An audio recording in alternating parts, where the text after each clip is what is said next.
So now we are maybe interested in how to recreate this iteration steps into Erdas or in Erdas Imagine. Therefore, we will need our layer stack. As you can see here, this is Berlin, and we will need the classifier, therefore, and especially the unsupervised classification module. So just open this, and this is called isodata, which is quite similar to k-means, but normally you're using isodata to find the correct answer towards the number of clusters. So this is more or less k-means. So oh, that was a little bit fast. So you will need 3 files. First, the input raster file, which is probably the layer stack, because you need a lot of information to gain a good resulting classification result. Then you will create some kind of thematic raster, which is the output cluster layer, which contains the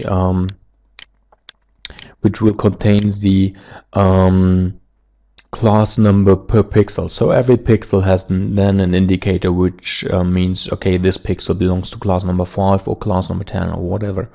So we will use the name unsuper 14 Berlin 2001 to indicate which what I have done. So I've done an unsupervised classification with 14 classes containing the image of Berlin in the year 2001. And therefore we will also create a signature file. So unsuper 14 Berlin 2001. The name can be different, but I think this name is quite sufficient for our task now. And as you can see, I've chosen the number of classes 14. Why is that so? Because normally if you're doing that kind of classification, then you should start with a bigger number of classes, because you can always merge down or merge together 2 or 3 different classes to one class. But if you will start with 2 or 3 classes, then to separate these classes into subclasses is quite, or is much more it's much harder than just merging down 2 classes to one class. Therefore we will start with 14 classes, not so much classes, because a lot of more classes will serve a lot more working time to merge down all the classes. So 14, I think this will fit our needs now in the moment. And next thing to specify is the processing options. Therefore you will find value for maximum iteration. So how many iterations can be done using this program in the end to reach a certain goal, and the goal to reach is the convergence threshold. This means how many percent of the pixels can change their class belongings in each iteration step. In the moment, this is set to 95% of the pixels should not change the classes in an iteration step. We will increase that value to 79.5%. So in the last iteration step, which will be done, 2.5% of the pixel will or can change the classes. We will leave the classify zeros blank, because our zeros are non-existing objects. And this is it for the moment. We'll start with the classification, and as you can see here, the convergence is increasing to 84, 48, 69, 79%. Now we are done with the signatures, and the signatures are containing the centroids and their values regarding the 6 bands. So now we are done. We have done our classification, and now let's check whether this was fine just by opening this raster options. Make sure not to check the clear display button. Okay, we're now done. This is a classification approach, and we will just zoom in into the area of Spandau in the western part, and as you can see, you have the water areas over here. So therefore blend and swipe. So just to check whether our objects are classified correctly. So you will have the water class over here, or the water body over here, and this is has a special number in this case. I think just to make sure to identify this, we will use the inquire cursor, and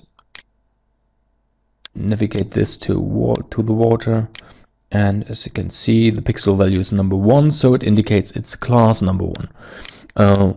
Once again, this is a thematic raster, so you will find some attributes for that. And as you can see, the row number is the class number, and we can check this to be class number 1 and marked in blue.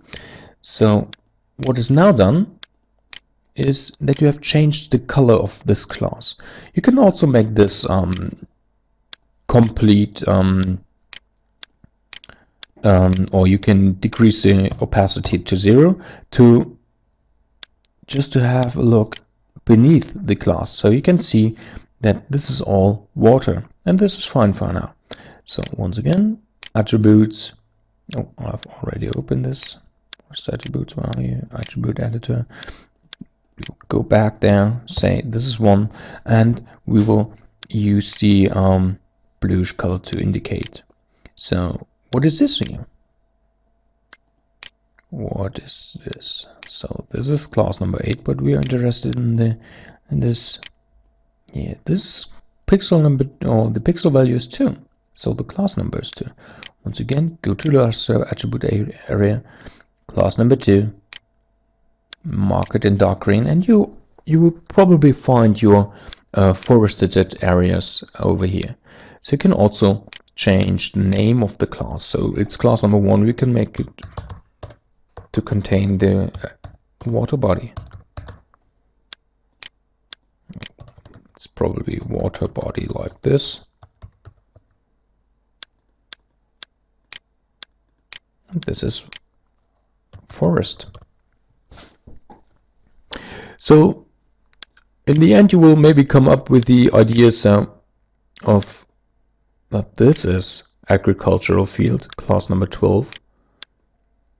This is agricultural field, class number 13.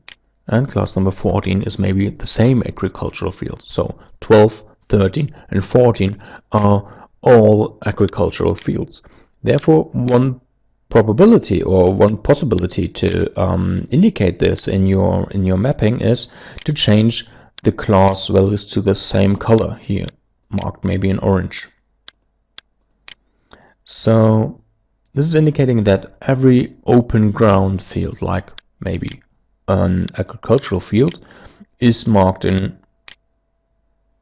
this brownish or orange stuff, orange color here. But as you can see, you will find a lot of objects that are in the same class, like this hangar here from the airport Tempelhof, which is probably not an agricultural field. But the main problem in using unsupervised classification is that you're not classifying objects in their physical meaning, but you're classifying objects in their spectral behavior. And maybe an open grounded or an open ground field has the same spectral reflectance like this kind of concrete building. Yeah, and so therefore you have to be very careful in using that kind of classification approach. But as you can see, the water body is nearly or is totally accurate. Maybe there are some problems over here, but just think about shadow. What does shadow mean? Shadow means that you won't see light, or light cannot reach this region. And as the ETM sensor is measuring the energy which is reflected, when there is no energy reflected, or when there is no sunlight reflected, then you won't find any high values in the sensor. And this indicating you, or the other way around, is that you will measure low values. And also water is sending out low values because it's absorbing everything. So normally you will find water bodies and areas of shadow in the same class. But just by using blend and swipe, you can probably say, okay, you will have some kind of qualitative way to indicating, okay, my classification approach was quite successful. This is one way to look at this. But another way is to change or to have a look on the reflectance values itself.